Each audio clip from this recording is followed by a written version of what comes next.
Charging up for a long day, Frederick Njenga has a quiet breakfast at his home in Gikavura, a small rural village on the outskirts of Kenya's capital, Nairobi.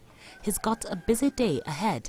He runs his own butchery in a town about 10 kilometers away. Njenga was born in 1963, when Kenya gained independence from Britain after nearly 70 years of colonization. His parents wanted their son to get a good education, but poverty was still very much a reality of post-colonial Kenya at the time, and they could not afford to pay school fees. I completed primary school in 1980, then I went to high school. I studied for the first 2 terms, but then we couldn't afford the fees, so I was forced to quit. Living in the village, in a rural area, you have to think about what else you will do. So I decided to start a business with the money I had saved, working in people's farms, and that's how I started.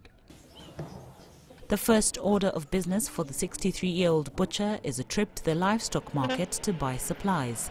He does not own a car, so he uses public transport.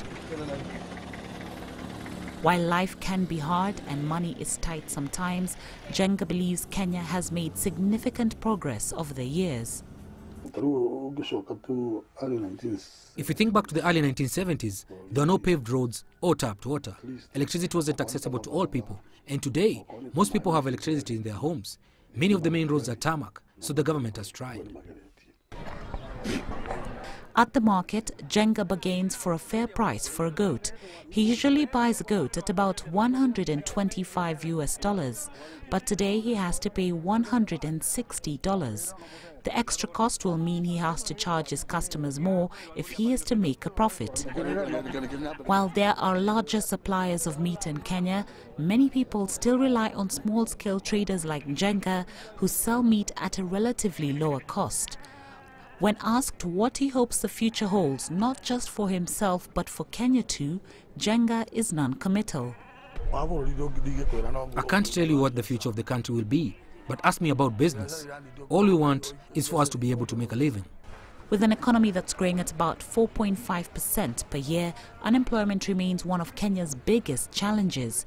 For men like Njenga, learning to be self-reliant has been a vital survival skill.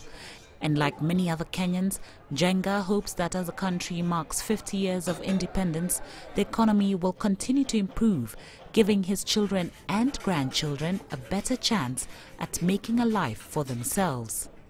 Oyola, CCTV.